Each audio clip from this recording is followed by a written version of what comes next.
네, 오늘 본문은 욥이 자신을 위로한답시고 찾아온 새 친구들의 일장 연설을 다 듣고 난 뒤에 조목조목 항변을 하는 내용입니다. 우선 욥은 친구들로부터 들은 말이 전혀 새로운 것이 아니라고 주장을 하고 있습니다. 다시 1절과 2절을 보시면 내 눈이 이 모든 것을 보았고 내 귀가 듣고 깨달았다네.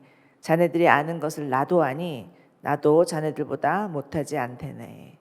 친구들이 하는 말은 이미 욥도 알고 있고 믿고 있었던 지혜 전통 인과응보의 교리였습니다. 그러나 지금 그는 자신의 고난을 이에 적용하기에는 뭔가 석연찮다는 생각 때문에 몸부림을 치고 있었죠. 그런데 친구들은 그의 고뇌와는 상관없이 시종일관 그가 알고 있는 교리로만 그에게 주장하고 설득하려고 하고 있습니다. 그러니 욥은 너무나 답답한 마음에 친구들과의 변론을 이제는 그만두고 하나님과 변론하겠다라고 선언을 합니다. 3절 보시면 정말 전능하신 분께 말하고 싶다네. 하나님께 좀 따져 묻고 싶다네. 이렇게 말을 합니다. 욥은 자신이 겪은 고난의 해답을 사람으로부터 얻기보다는 하나님으로부터 얻기를 원합니다.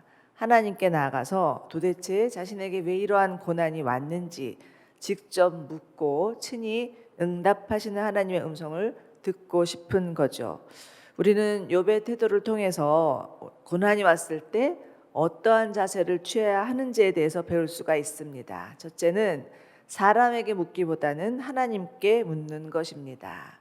많은 경우 사람들은 자신에게 어려움이 다가오면 뭔가 자기보다 더 하나님의 음성을 잘 듣는다고 생각하는 사람, 또 자기보다 훨씬 더 은사가 있다고 생각하는 사람, 한마디로 신령한 사람, 이런 사람을 찾아가서 머리를 내밀려는 경향들이 있습니다. 그런데 요한복음 10장에서 예수님은 내 양은 내 음성을 듣나니 내가 나의 양의 이름을 각각 불러 인도낸다 이렇게 말씀을 하고 계시죠. 즉 예수 믿는 사람이라면 누구든지 주님의 음성을 들을 수 있습니다. 양은요, 동물 중에서 가장 시력이 약한 동물이라고 하죠. 그러나 아무리 눈이 어두워도 목자의 음성을 듣고 잘 따라갈 수 있습니다. 이렇듯 우리도 주님의 음성을 듣고 주님의 인도하심을 받을 수 있습니다. 그렇기 때문에 나는 하나님의 음성을 잘 듣지 못하는데 라고 자신 없어 하면서 사람을 찾는 것은 먼저가 아니라는 거죠. 물론 하나님께서 세우신 영적 권위자들을 통해서 위로를 얻고 조언을 얻는 일은 매우 귀한 일이고 필요도 한 일이겠지만 자신은 하나님께 묻지도 않으면서 사람에게 무작정 달려가는 것은 하나님을 의지한다기보다는 사람을 의지하는 결과를 초래하기 때문에 하나님과의 인격적인 관계를 누릴 수 없을 뿐만 아니라 영적인 성장도 더딜 수가 있다라는 것입니다. 베드로전서 5장 7절에서는 너의 염려를 다 주께 맡겨라. 그가 너희를 돌보심이라. 이렇게 분명히 말씀하고 계시죠. 여기서 맡기다라는 동사는 영어로는 캐스트인데요. 던지다라는 뜻입니다. 우리의 모든 염려와 짐을 주님께 던지라는 거죠. 그럴 때 선한 목자 되신 주님께서 친히 돌보아 주실 것이라고 말씀하십니다. 이 새벽에 우리 안에 있는 모든 염려와 짐들을 주님께 맡기는 은혜가 우리 모두 가운데 있기를 간절히 소망합니다. 4절 보시면 욥은 자신들이 굳게 묻고 있던 교리를 주장하는 친구들을 향해서 너희는 거짓말을 지어내는 자다, 쓸모없는 의사다라고 지적을 합니다. 그러니 제발 이제는 입을 좀 그만 다물고 내 말에 귀를 기울여 달라고 요청을 하는 거죠. 6절부터 8절입니다. 내 변론을 들어보게. 자네들이 악하게 말하는 게 하나님을 위해서인가? 자네들이 속빈말을 하는 게 그분을 위해서인가? 자네들이 그분의 편을 들겠다는 것인가? 자네들이 하나님을 위해서 논쟁을 하겠다는 것인가? 라고 항변을 하죠. 욥은 친구들에게 너희는 하나님을 위한다고 하지만 실은 하나님을 위하는 것이 아니다. 하나님을 위하는 척하지만 너희들이 믿고 있는 교리만을 고집하는 것이다. 그러니 너희가 하는 말은 정말 하나님을 위한 것인지 정녕 좀 되새겨 보라. 하나님 운운하면서 교리만을 주장하고 사람들과 논쟁하려는 것은 틀린 일이라, 이렇게 신랄하게 비판을 하는 것이죠. 그러면서 심지어 12절에서 비유를 들어서 얘기합니다. 자네들이 말하는 격언은 마치 잿더미 같고 그들의 변론은 진흙벽에 써놓은 것에 불과하다, 이렇게 말하죠. 욥은 친구들이 하는 말에 자신에게는 하등의 도움이 안 되니 제발 좀 조용히 해달라고 요청을 합니다. 오죽하면 이럴 수 있을까? 정말 친구들 맞나? 하는 생각이 들기도 하는데, 솔직히 말해서 우리들도 가만히 좀 돌아보면 종종 이런 실수를 할 때가 있는 것 같습니다. 우리가 아는 성경 지식, 조금 알고 있는 그런 성경 지식을 가지고 쉽사리 사람들을 판단하고 정죄하고 강요하다가 상처를 주는 때가 있죠. 그것은 물론 본인이 의식적으로 원하는 것은 아니었겠지만 자동적으로 우리 안에 이렇게 다른 사람을 향해서 판단하고 또 설득하려고 하는 경향성이 있다라는 것입니다. 예수님은 바리새인과 율법학자들을 향해서 너희는 회칠한 무덤이요 외식하는 자라, 이렇게 비판을 하셨죠. 예수님께서 그렇게 말씀하신 이유 중에 하나는 그들이 자신이 굳게 믿고 있는 율법, 그 율법으로 사람들을 함부로 판단하고 정죄하였기 때문입니다.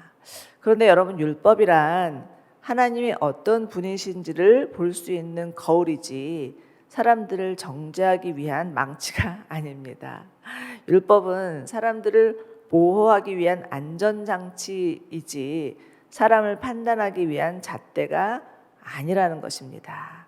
그러므로 내가 남들보다 말씀을 좀 안다고 해서, 내가 성경을 통독을 여러 번 했다고 해서 정말 내가 가지고 있는 그 짧은 지식으로 사람을 판단하거나 정죄한다면 정말 욥이 말하는 것처럼 거짓말장이요 쓸모없는 의사와 같은 자로 전락할 수도 있습니다. 여러분, 만약 의사가 잘못 진단해서 단순한 염증인데 심각한 암이라고 진단을 하거나 맞지 않은 약을 처방하여서 환자들에게 심각한 부작용을 초래한다면 어떻게 되겠습니까? 시샘말로 돌팔이 의사라고 해서 욕을 먹겠죠. 이처럼 욥의 친구들이 믿는 교리가 조상 때부터 내려오는 지혜의 전통이고, 정말 그것은 물론 이들이 그동안의 삶의 원칙으로 삼았던 보편적인 원리이기 때문에 귀한 것이지만, 그것이 만약 사람의 영혼을 살리지 못한다면 죽은 교리나 진배가 없습니다. 그렇지만 정말 별반 배운 것도 없고 아는 것이 많지 않아도 하나님이 주신 마음으로 다가가서 진정으로 위로한다면 죽어가는 영혼도 살릴 수 있습니다. 여러분, 우리는 누구나 타인의 불행 앞에 설 때가 있습니다. 정말 무슨 말을 해야 하지 고민하다가 때로는 너무 급한 마음에 섣부른 조언을 하거나 충고를 늘어놓을 때가 있기도 한 것 같습니다. 그러나 고통당하는 자에게 필요한 것은 사실은 정답이 아니라 위로입니다. 고통받는 자라고 해서 정답을 모르는 건 아니죠. 그러나 정말 그 정답을 받아들이고 그것들을 본인이 정말 아멘으로 수긍하기까지 시간이 걸리고 또 자신의 고통을 알아주는 그런 사람들의 위로가 필요한 것이죠. 고통 가운데 있는 자가 듣고 싶은 말은 끊임없이 나열하는 정석 같은 해답이 아니라 따뜻한 위로의 말 한마디입니다. 바라기는 우리 모두 많은 말보다 위로의 마음을 전할 수 있는 자들이 되기를 소망합니다. 자, 이제 욥은 죽임을 당하는 한이 있어도 하나님 앞에 내가 직접 나서야 되겠다라고 결단을 하죠. 15절입니다. 그분이 나를 죽이신다 해도 나는 그분을 신뢰할 것이네. 그러나 그분 앞에서 내 사정을 밝힐 것이네. 그분 또한 내 구원이 되실 것이네 라고 선언을 합니다. 욥이처럼 말할 수 있는 이유는 하나님에 대한 믿음이 있기 때문이죠. 욥은 어떤 경우에도 하나님께서 자신의 사정을 들어주시라는 믿음이 있습니다. 여러분, 기도는요, 하나님께서 자신의 부르짖는 소리를 들으신다는 믿음이 있는 자만이 할 수 있습니다. 여러분, 이 새벽에도 하나님이 여러분의 기도 소리를 들으신다는 믿음이 있기 때문에 이 자리에 나오셨죠?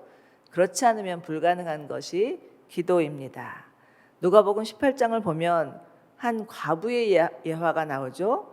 이 과부는 자신의 원한을 풀어달라고 재판장에게 찾아가서 수시로 매달립니다. 그런데 사실 이 재판장은 그리 훌륭한 사람이 아니었죠. 하나님을 두려워하지도 않고 사람을 무시하는 그런 불의한 재판장이었습니다. 그럼에도 불구하고 과부가 와서 하도 강청을 하니까 나중에는 이 재판장이 너무 귀찮아서 과부의 청원을 들어주었다는 예화이죠. 자, 여러분, 이 과부가 그 불의한 재판장에게 가서 요구했던 이유는 무엇일까요? 그것은 자신의 원한을 풀어줄 수 있는 권한은 오로지 재판장에게만 달려있다라는 것을 믿었기 때문이죠. 예수님은 이 과부의 예를 들으면서 말씀하십니다. 불의한 재판장이라도 과부의 신원하는 소리를 듣고 그 원한을 풀어줄 줄 알거든 하물며 하나님일까 보냐.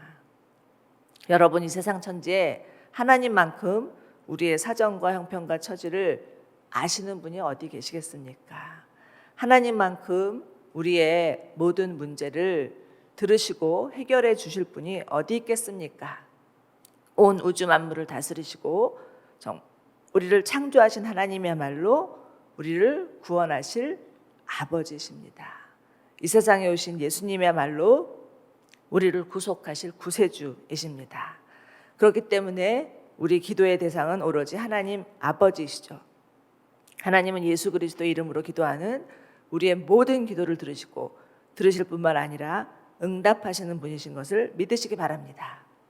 야고보서 5장을 보면 믿음의 기도는 병든 자를 일으키고 죄 지은 자를 사하여 주신다고 약속하셨습니다. 이 새벽에 믿음으로 하나님 앞에 나아가 기도하는 여러분들 되시기를 축원합니다. 자, 이제 욥은 친구들에게 담대하게 선언을 하죠. 18절입니다. 이보게, 이제 재판받을 준비가 다 됐네.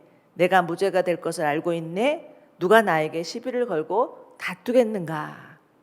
지금 욥은 재판, 무죄라는 법정 용어를 사용하고 있습니다. 마치 피고인이 되어서 법정에서 재판관의 판결을 기다리고 있는 자와도 같죠. 그런데 만약 지은 죄가 있다면 그 자리가 얼마나 두렵고 떨리는 자리겠습니까? 그렇지만 지은 죄가 없다면 자신의 변호인이 자신을 대변해서 맞서 싸워서 무죄 선언을 얻어내 줄 것을 확신할 것입니다. 이처럼 여러분, 우리는 이미 예수님을 믿음으로 말미암아 의롭다 여김을 받은 자입니다. 사탄이 아무리 우리 가운데 와서 밀가부르듯 까부리면서 참소하며 너희는 죄이냐라고 그렇게 우리를 정죄한다 할지라도 우리는 이미 예수 그리스도의 십자가로 인하여서 하나님의 법정에서 무죄 선언을 받은 자들인 것을 믿으시기 바랍니다. 로마서 8장 1절에서는 주님이 이런 말씀하시죠. 그리스도 예수 안에 있는 자에게는 결코 정죄함이 없나니 이는 그리스도 예수 안에 있는 생명의 성령의 법이 죄와 사망의 법에서 해방하였느니라. 여러분, 우리를 죄에서 구원하신 분은 오로지 예수 그리스도. 그래서 우리는 이미 예수님의 십자가 죽으심으로 말미암아 이를 믿음으로 말미암아 의롭게 여김을 받은 의인입니다. 용서받은 죄인이죠. 그렇기 때문에 언제든 정말 사단의 전제 앞에서 또 세상의 그런 비난 소리 앞에서 예수님이 내 모든 죄를 사하셨다는 믿음을 가지고 오늘도 담대히 하나님 앞에 나아가시는 여러분들 되시기를 주님의 이름으로 축원합니다.